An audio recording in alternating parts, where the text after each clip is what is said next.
Before safety laws, parenting wasn't about love or protection. It was trial and error on children. Parents trusted fake science, terrifying advice, and absolute nonsense, and somehow called it responsibility. In this video, you'll hear 44 of the dumbest, weirdest, and most dangerous parenting decisions in history. All of them were real. All of them were normal. And every single one would get you arrested today. 1. Mailing your actual children through the post office was a legitimate strategy used by American parents who were simply too frugal to buy a train ticket in 1913. It sounds like a made-up story, but families genuinely looked at the postal regulations, saw that there was no specific rule against shipping humans, and decided to hand their toddlers over to the mailman because it was cheaper than a passenger fare. The most famous example is the parents of 6-year-old May Piersdorf, who slapped 53 cents worth of stamps on her coat and shipped her 73 miles to her grandmother because they wanted to save a few dollars. The mail clerk did not call the authorities, but instead, he weighed her on the scale next to the sacks of grain and classified her as baby chicks to skirt the rules before tossing her in the back of the train car. For a solid year, the United States government was accidentally running a discount babysitting delivery service where mail carriers were legally responsible for wiping noses and feeding kids alongside delivering letters. It took the Postmaster General frantically screaming to stop treating children like cargo to finally end the madness. But for a while, you could literally put a stamp on your kid and trust the federal government to deliver them like a box of cereal. 2. In the 17th and 18th centuries, asking for a glass of water was considered a death wish, so responsible parents gave their toddlers beer for breakfast instead. Before modern water filtration, drinking from a river or well was a great way to catch dysentery, so families relied on small beer, which was a weaker brew that had been boiled enough to kill the bacteria. This means that for hundreds of years, European children started their day with a warm beer soup and continued sipping alcohol throughout the day to stay hydrated.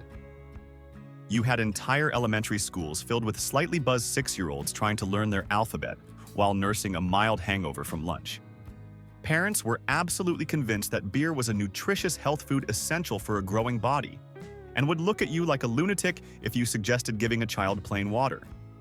It creates a hilarious image of history where the safest parenting choice was to ensure your kid was permanently tipsy from the moment they could hold a cup until they reached adulthood. 3.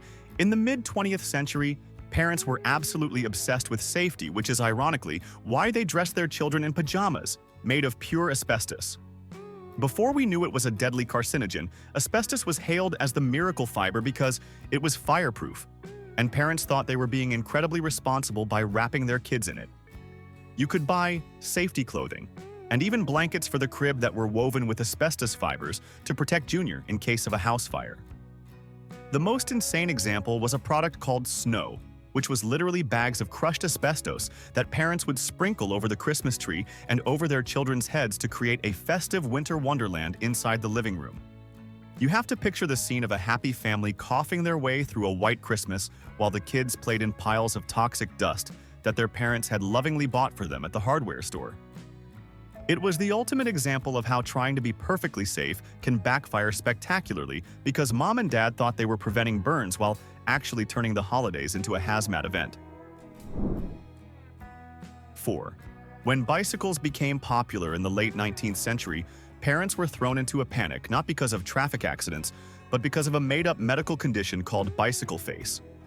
Doctors seriously warned mothers that if their daughters rode a bike, the strain of keeping their balance and the wind rushing against them would permanently freeze their face into a terrified grimace. The symptoms included bulging eyes and a clenched jaw that would never relax, meaning your child would look like a gargoyle for the rest of her life just because she wanted to pedal to the park. Parents would forbid their children from riding, or force them to ride at a snail's pace to prevent the wind pressure from rearranging their facial features. It is absolutely hilarious that adults looked at a bicycle and thought it was a face-deforming machine rather than a mode of transport, but they genuinely believed that the strain of having fun was dangerous for a child's delicate appearance. 5. Today, a lobster dinner is a sign that you are treating your family to a luxury meal, but in colonial America, parents were deeply ashamed if they had to feed their children lobster. The crustaceans were so plentiful that they washed up on beaches in piles and were considered sea cockroaches, fit only for fertilizer or prisoners. Poor parents would feed lobster to their kids because it was free protein, but they would bury the shells in the backyard so the neighbors wouldn't know they were eating such garbage. There were actually laws passed in some colonies forbidding masters from feeding lobster to their indentured servants or children more than 3 times a week because it was considered cruel and unusual punishment. Imagine a child crying at the dinner table because they had to eat fresh lobster tail again while the rich kids next door got to eat fancy boiled beans and stale bread. It is the funniest culinary reversal in history where parents apologized for serving what is now a $50 entree because back then it was the equivalent of eating a rat. 6. Your rugged great-grandfather almost certainly spent the first few years of his life wearing a frilly dress and looking exactly like a pretty little girl because that was just the standard fashion rule for centuries.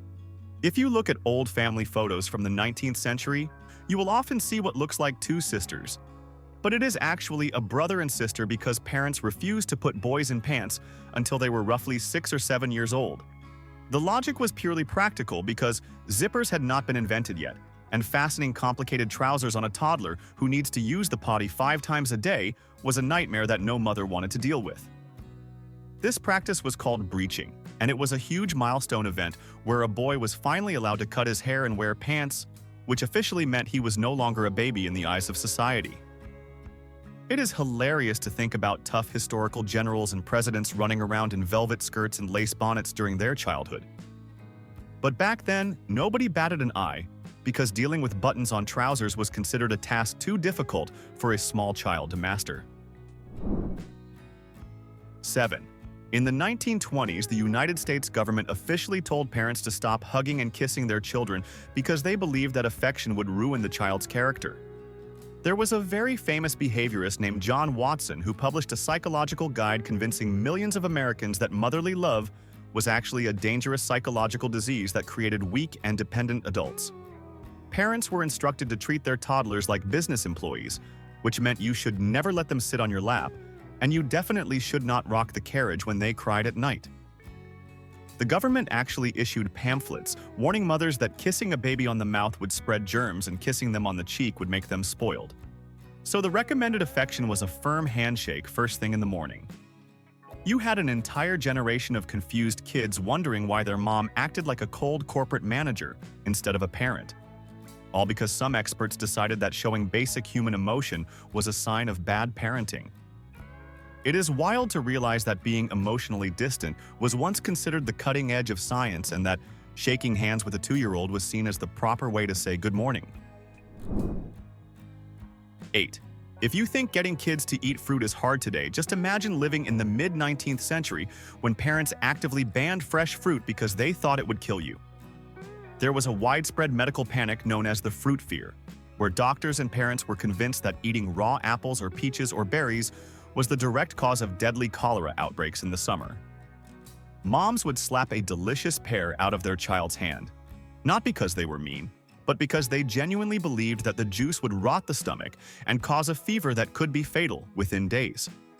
The only way you were allowed to eat anything from a tree was if it had been boiled into a gray mush for hours until every single vitamin and bit of flavor was completely destroyed by the heat. You had kids staring at fresh strawberries in the garden like they were hand grenades, while their parents forced them to eat heavy boiled puddings instead to keep them safe.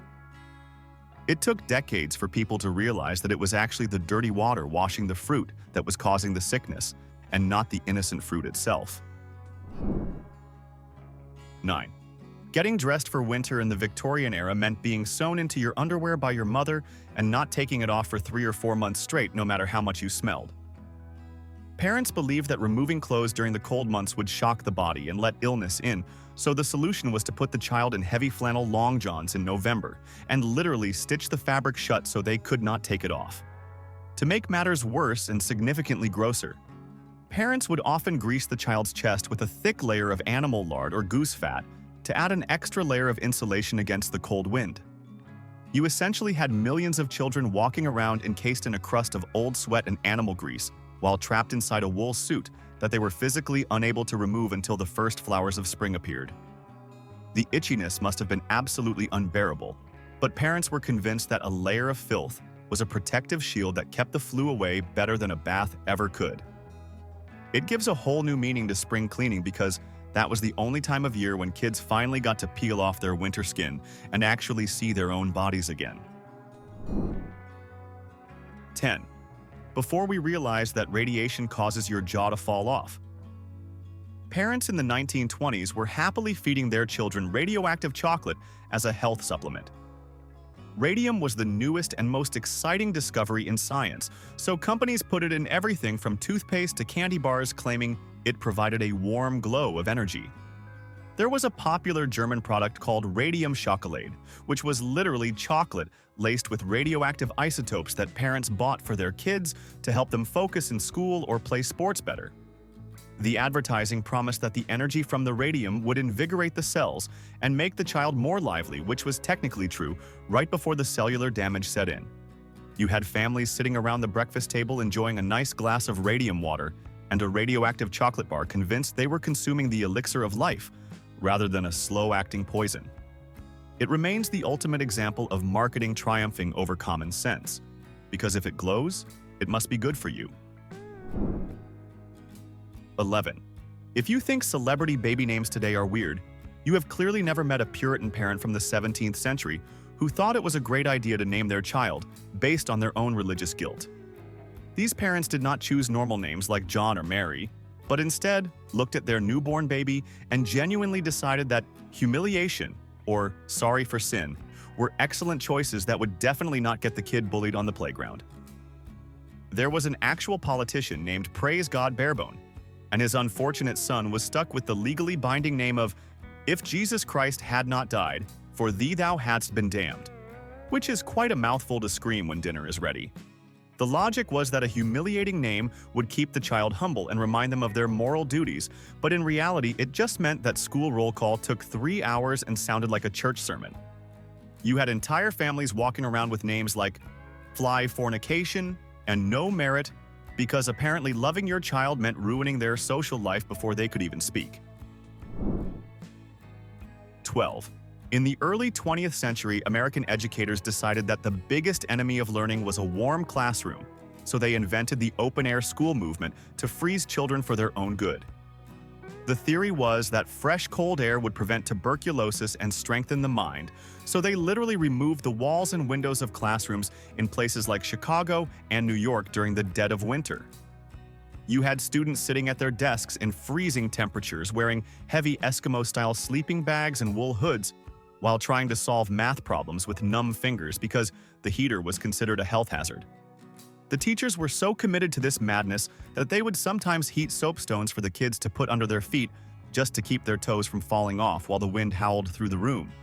Parents fought to get their kids into these schools because they were convinced that shivering violently for 6 hours a day was the ultimate way to boost the immune system and build character, rather than just a great way to catch pneumonia. 13. If you put a baby boy in a pink dress today, people would lose their minds. But for centuries, pink was considered the absolute manliest color a boy could possibly wear.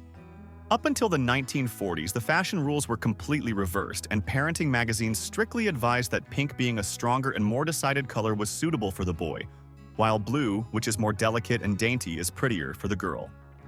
Parents would confidently dress their tough little sons in frilly pink outfits to show off their masculine potential because pink was seen as a derivative of red, which was the color of blood and war.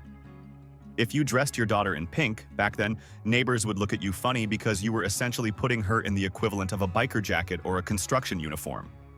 It is hilarious to realize that the gender color rules we treat as ancient tradition are actually a totally random marketing flip that happened less than 100 years ago, and that your great-grandfather probably looked fabulous in his hot pink nursery outfit.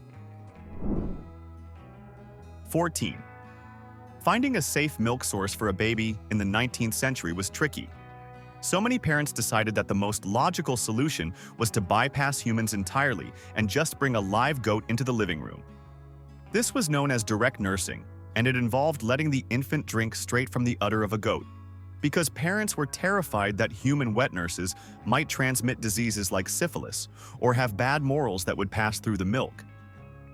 It became a surprisingly common practice to have a family goat that lived inside the house like a dog specifically to act as a furry backup mother for the newborn. The goat was considered the ideal wet nurse because it was always available and presumably would not drink gin or gamble away the family savings like a human employee might. You can only imagine the chaos of trying to keep a farm animal calm on the Persian rug while holding a baby under its belly. But Victorian parents were absolutely convinced this was the pinnacle of hygiene and modern science. 15. Before dentists existed to ruin everyone's fun, parents in the 18th century invented the sugar teat, which is exactly as unhealthy and gross as it sounds. To keep a baby quiet, mothers would take a piece of old linen rag and fill it with a lump of raw sugar and sometimes a pat of butter before tying it into a little ball and shoving it into the child's mouth. It was the great-grandfather of the modern pacifier, but instead of rubber, it was a constant drip feed of pure sugar that slowly rotted the baby's developing teeth down to the gums before they even fully grew in.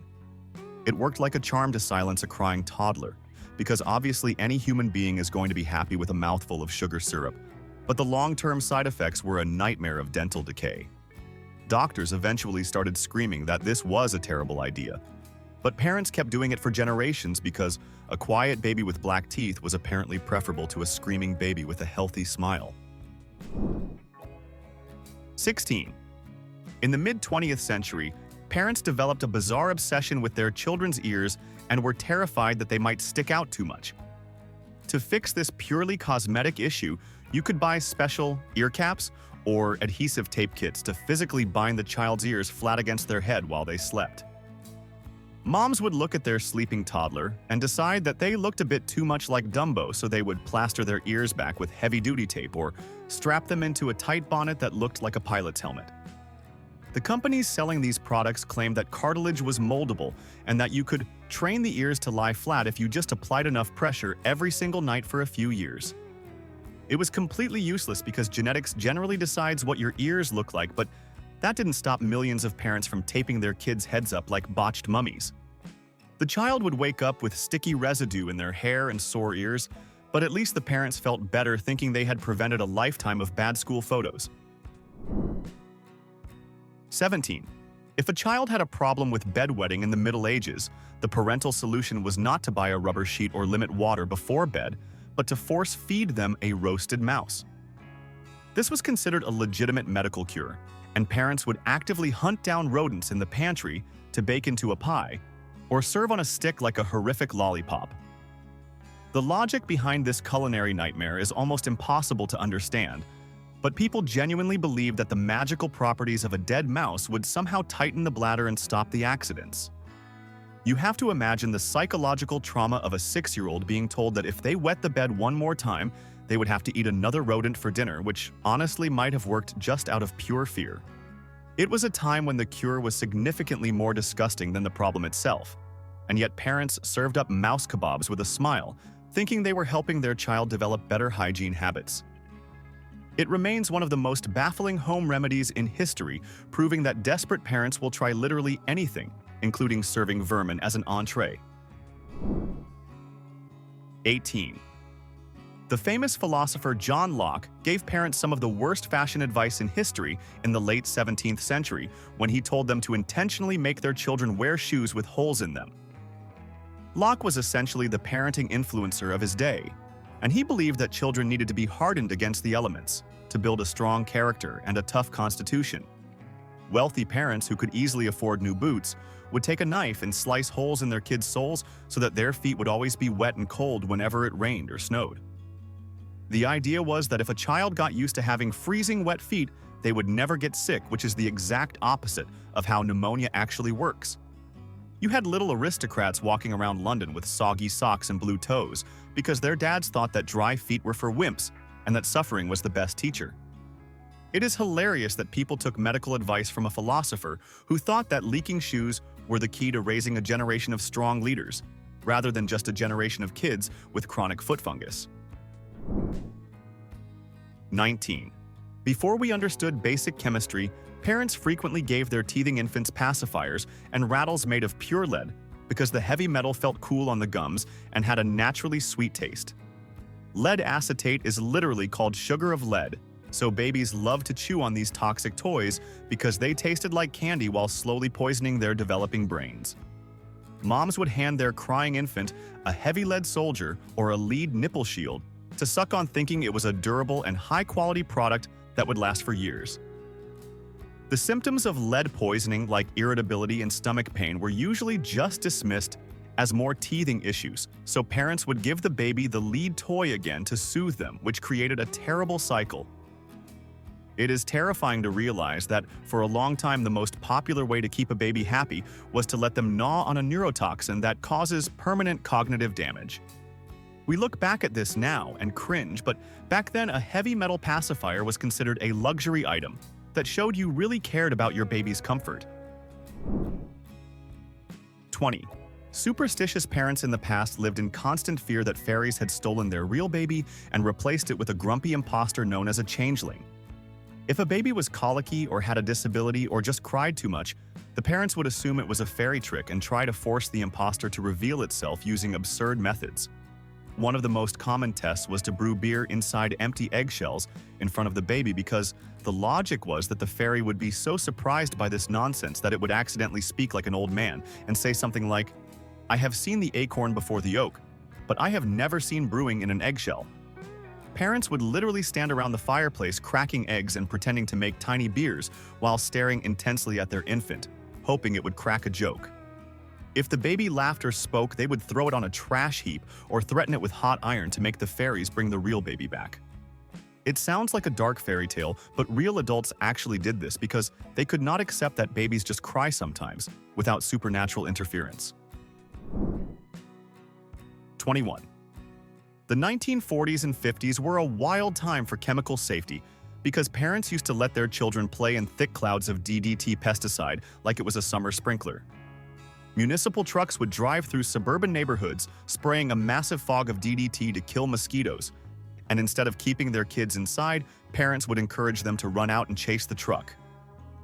You have iconic historical footage of children laughing and dancing inside a toxic white cloud of insecticide while eating ice cream, completely unaware that they were inhaling a potent chemical that would later be banned for causing environmental devastation.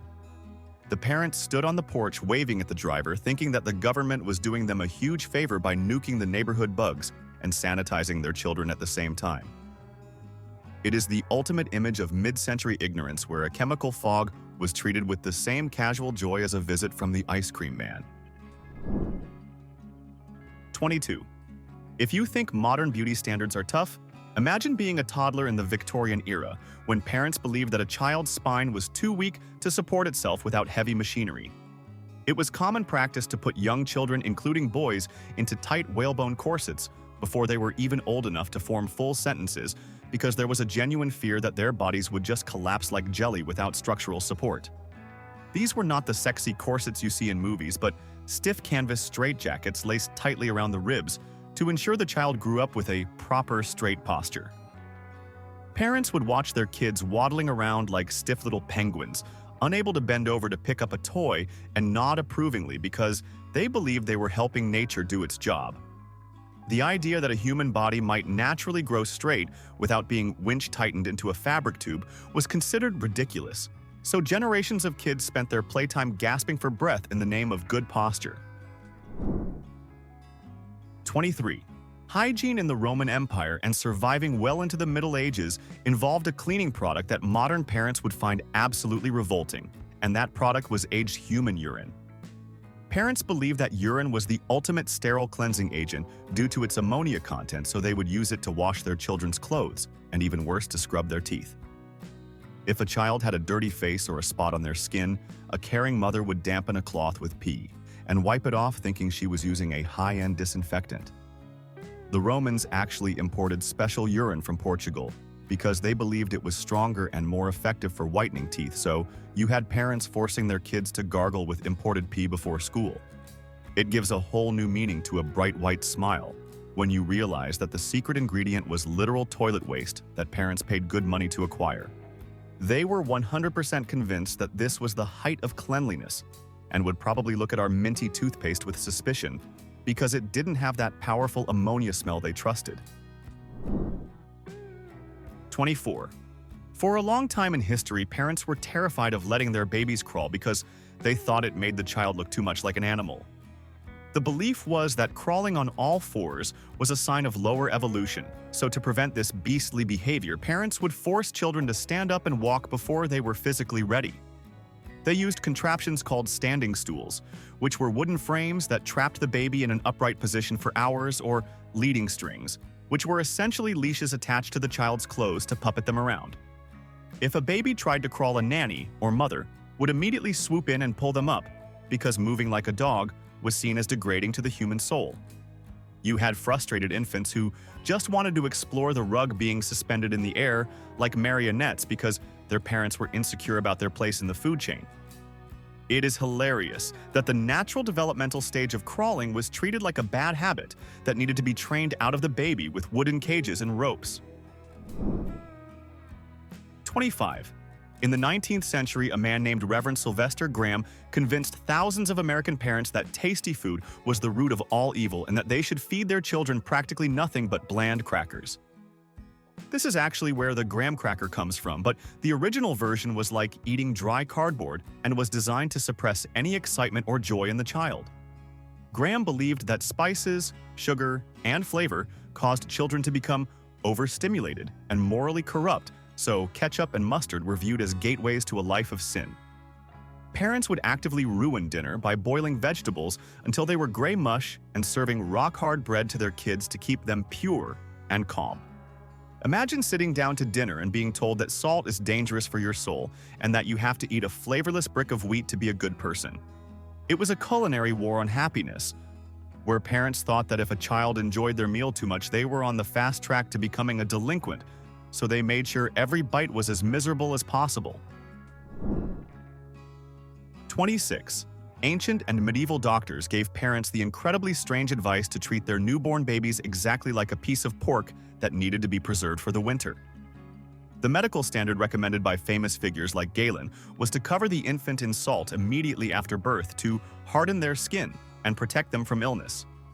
Parents would literally roll their crying newborn in fine salt or wash them in saline water multiple times a day because they believed that a baby's skin was too soft and mushy to survive in the real world without a crust. The logic was that since salt keeps meat from rotting in the pantry, it would obviously do the same thing for a human child, so they seasoned their offspring like a Sunday roast. You can only imagine how much the baby screamed during this process, especially if they had any scratches, but moms and dads were convinced that if they didn't salt the baby, it would grow up to be soft and weak. It is a miracle that high blood pressure wasn't an issue on day one, given that these kids spent their first week of life marinated in sodium. 27. Before the invention of modern baby food in jars, parents in the 17th and 18th centuries had a method of feeding infants that was both practical and absolutely stomach-churning. Wealthy families would hire a wet nurse or a servant not just to breastfeed, but to premasticate solid food for the baby, which means chewing it up in their own mouth and then spitting it into the baby's mouth like a mother bird. The logic was that the baby had no teeth, so the adult had to act as a human blender to break down the meat and bread into a warm, mushy paste. You had aristocrats watching a stranger chew on a piece of roast beef for a minute, and then transfer it directly into their heir's mouth and thinking this was the height of luxury dining. It was technically effective for digestion, but from a hygiene perspective, it was a biological disaster of shared saliva and germs. Today we have blenders, but back then the kitchen appliance was just a person with strong jaws and no concept of personal space. 28. For several centuries in Europe, parents were genuinely afraid to bathe their children because they believed that hot water opened the pores and allowed disease to enter the body.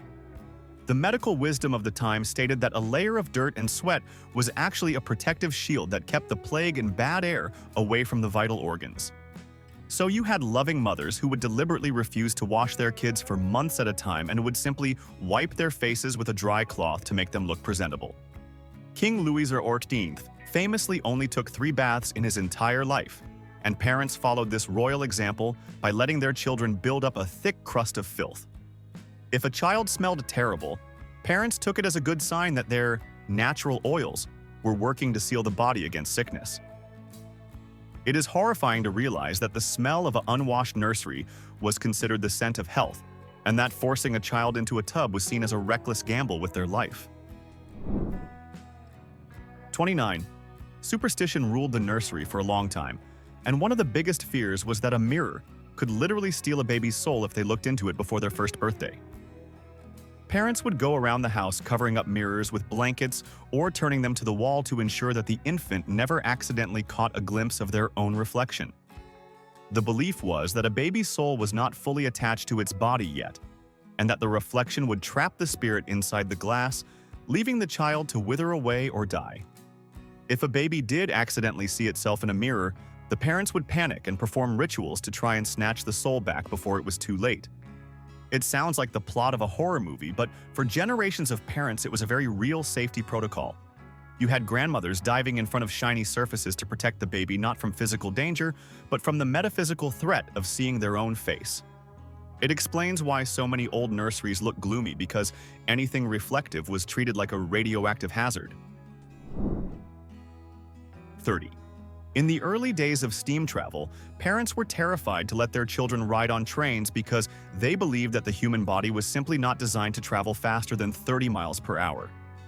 There was a genuine fear that at such high speeds, a child's internal organs would be crushed by the G-force, or that their breath would be sucked right out of their lungs, leaving them to suffocate. Moms would cover their children's eyes and tell them to hold their breath as the train accelerated to a blistering 25 miles per hour, thinking they were saving their lives. Some experts even warned that watching the landscape go by so fast would cause the eyes to scramble and lead to immediate insanity, so kids were forced to stare at the floor. It seems ridiculous now as we fly in jets, but back then a family trip to the next town was treated like a re-entry from space, where you had to pray your skeleton didn't disintegrate from the sheer speed of a slow-moving steam engine. 31. Victorian parents obsessed over a pseudoscience called Phrenology, which involved feeling the bumps on a child's skull to decide their entire future career before they could even read. You would take your toddler to a professional who would rub their head like they were checking a melon for ripeness, and then tell you that the bump behind the ear meant the kid was destined to be a thief. Parents took this incredibly seriously and would punish children for having bad bumps, or force them into careers they hated just because their skull shape supposedly said they would be good at accounting. If a child had a flat spot on their head, mom and dad would panic thinking they were raising a moron and would try to massage the skull back into a smart shape. It is wild to think that for decades, parenting decisions were based on a scalp massage, and that your entire life's potential was determined by whether or not you had a lumpy head as a baby. 32. Reading novels is encouraged today, but in the 18th and 19th centuries, parents often banned fiction books because they believed it caused a fatal condition known as brain fever. The logic was that a child's mind was too fragile to handle the excitement of a made-up story, and that reading about adventures would overheat the brain and cause it to swell up and possibly explode. Girls especially were forbidden from reading romance or mystery novels because parents thought the emotional stimulation would make them infertile or drive them to hysteria. You had kids hiding under the covers with a candle trying to read a harmless adventure story like it was contraband, while their parents screamed that they were destroying their sanity. It was a time when boring textbooks were considered safe, and anything that sparked imagination was treated like a dangerous drug that would fry the neural pathways of the youth. 33. A major obsession in the 19th century was the direction a child slept in, because parents believed that the Earth's magnetic currents could either heal you or drive you crazy. Following the advice of famous authors like Charles Dickens, many parents insisted that children's beds must be aligned perfectly north to south to allow the magnetic fluid to flow through the body correctly. If a child slept east to west, parents were convinced it would cut across the magnetic lines and cause headaches, nightmares, or even a shortened lifespan. You would have fathers walking around the nursery with a compass, frantically rearranging the furniture to make sure Junior's head was pointing towards the North Pole. If the child tossed and turned at night, the parents didn't check the mattress, they blamed the magnetic alignment and dragged the whole bed to a new angle. It creates a funny image of families treating their sleeping children like compass needles, trying to calibrate them with the planet's magnetic field for maximum health. 34. In the 1940s and 50s, buying a new pair of shoes for your child involved a massive dose of unnecessary radiation thanks to a device called the shoe-fitting fluoroscope. Parents would take their kids to the local shoe store and have them stick their feet into a wooden box that blasted them with uncontrolled X-rays just to see if their toes had enough room. The machine was marketed as a scientific miracle that took the guesswork out of sizing, but in reality it was slowly irradiating the bones of an entire generation of children. You had excited moms and dads encouraging their kids to wiggle their toes in the glowing green light while the salesman cranked up the voltage to get a clearer picture. It is baffling that people thought pinching the toe of the shoe with a thumb was too difficult, and that the logical alternative was to bombard a toddler's feet with high-energy waves that are now strictly regulated in hospitals. It was the ultimate example of technology solving a problem that didn't exist while creating a much bigger invisible problem that parents paid good money to access. 35. Victorian parents loved interior design so much that they accidentally poisoned their entire families by covering their nursery walls with arsenic-laced wallpaper. There was a specific shade called Scheele's green that was incredibly trendy and vibrant, but the chemical formula required a massive amount of copper arsenite to achieve that perfect hue. Parents would paper the baby's room from floor to ceiling in this deadly green pattern, not realizing that when the air got damp, the wallpaper released toxic gas into the nursery. You essentially had toddlers crawling around and licking walls that were coated in one of the most potent poisons known to man, while their parents admired how fashionable the room looked. Even after doctors started suspecting that the green walls were making people sick, stubborn homeowners refused to take it down because they thought the color was just too beautiful to sacrifice for safety. It proves that for a fashion-conscious Victorian family, having a stylish home was apparently more important than breathing clean air. 36. If a child felt sick in the 16th and 17th centuries, the most expensive and highly recommended medicine a parent could buy was actually ground-up human mummy. It sounds like a bad Halloween joke, but mumia was a legitimate pharmaceutical product made from the pulverized remains of ancient Egyptians that had been stolen from tombs. Parents believed that the bitumen used in the embalming process had magical healing properties, so they would feed this dusty powder to their sick children to cure everything from headaches to stomach aches.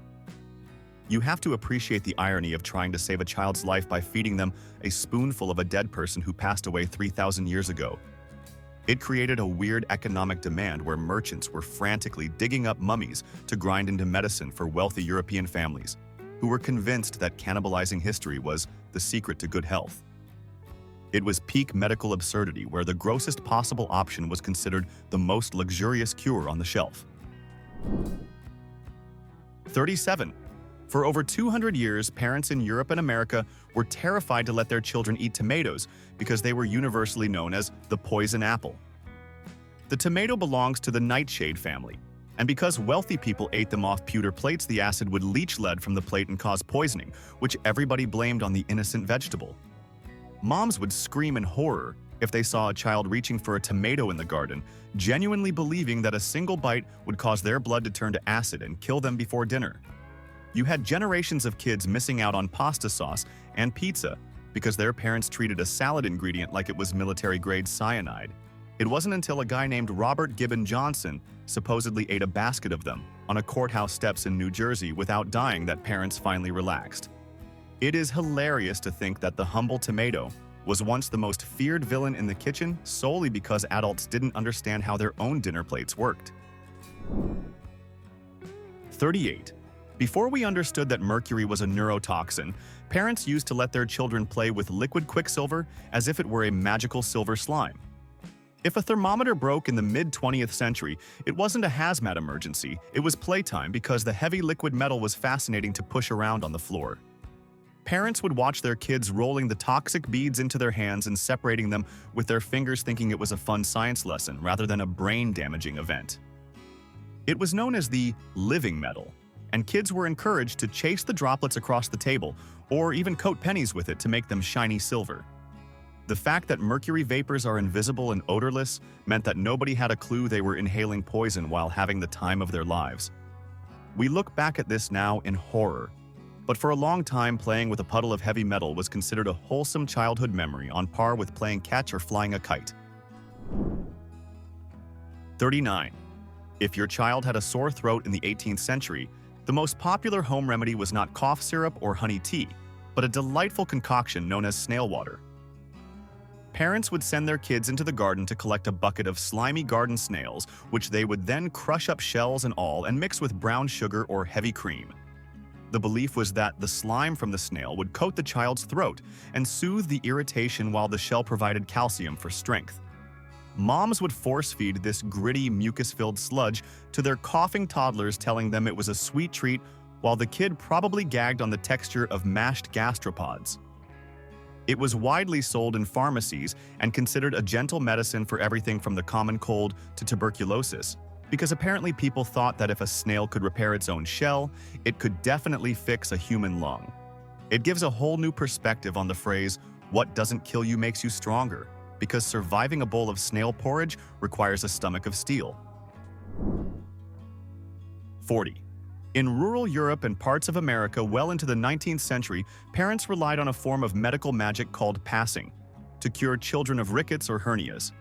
The procedure involved finding a young ash tree, splitting it down the middle with an axe, and physically dragging the sick infant through the splintery wooden gap at sunrise. The logic was based on sympathetic magic, meaning that if you bound the tree back together with rope and the tree healed, then the child's body would magically heal in sync with the bark. You had desperate fathers dragging their screaming babies into the woods at the crack of dawn to shove them through a tree trunk 3 times while reciting rhymes.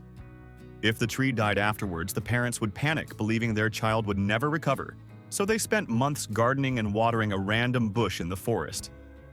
It is baffling that people trusted a split piece of wood more than a doctor, but for a long time, forest rituals were considered the gold standard of pediatric care. 41. The dunce cap is famous today as a symbol of humiliation for bad students, but in the Middle Ages, parents and teachers actually believed it was a wizard-like tool to make children smarter. The conical hat was popularized by a philosopher named John Duns Scotus, who claimed that the pointed shape acted like a reverse funnel that would catch knowledge from the invisible ether and channel it directly into the wearer's brain. Parents would encourage their slower children to wear the pointed hat while studying because they genuinely thought it would help them absorb complex Latin grammar from the air around them. It wasn't about shaming the kid initially, it was a misguided attempt at technological brain enhancement using nothing but a piece of stiff paper. Over time, the meaning flipped completely, but for a while the classroom looked like a gathering of mini-wizards, all trying to download information from the universe through their pointy hats. It is hilarious that a thinking cap was once a literal architectural structure you had to balance on your head to get good grades. 42. If you caught a fever in the 17th or 18th century, your parents would not give you medicine, but would instead make you wear a necklace containing a live spider trapped inside a walnut shell. This was a widely accepted folk remedy where the logic was that the spider would slowly die inside the shell, and as its life force faded away, it would magically pull the fever out of the child's body. Moms would crack open a walnut, scrape out the edible part, and shove a confused house spider inside before gluing it shut and hanging it around their sick toddler's neck. The child had to walk around with a dying bug dangling on their chest for days, waiting for the fever to break, while the spider presumably wondered what it had done to deserve such a fate. It is mind-blowing that people thought a fever was magically connected to the lifespan of an arachnid. But desperate parents were willing to try anything, including turning their kids into walking bug coffins to avoid calling a doctor. 43. In the 19th century, an artist and author named George Catlin convinced thousands of parents that breathing through the mouth was a death sentence, and that they had to strap their children's jaws shut at night. Catlin wrote a book literally titled, "Shut Your Mouth and Save Your Life," where he claimed that open-mouth breathing caused everything from crooked teeth to mental weakness and early death. Terrified parents would buy special leather chin straps or makeshift bandages to tie around their sleeping child's head to physically force the jaw closed for 8 hours a night. You had kids going to bed looking like they were recovering from dental surgery, just because their dad read a book that said nose breathing was the secret to immortality. It is hilarious because while nose breathing is healthy, Catlin treated an open mouth like a moral failing and convinced a generation to sleep in bondage gear to avoid the shame of being a mouth breather. 44. If a child fell into a pond or stopped breathing in the 18th century, the medical kit included a bellows designed to blow tobacco smoke directly into their rectum. It sounds like a dirty joke, but doctors genuinely believed that the warm, stimulating smoke would shock the system and restart the heart better than air in the lungs. You had medical professionals running up to a drowning victim not to perform CPR, but to administer a tobacco smoke enema right there on the riverbank. It was so popular that they installed emergency smoke enema kits along the River Thames in London, just in case someone fell in and needed a quick puff from behind. It eventually fell out of favor when they discovered that nicotine is toxic to the heart. But for a long time, the phrase blowing smoke was a literal medical procedure that saved lives, or at least gave the patient a very weird final moment. Now here's the uncomfortable part. At least half of these ideas survived way longer than they should have, and some of them still exist today, just rebranded with better marketing and nicer words. So here's the question I want you to answer in the comments, and don't dodge it.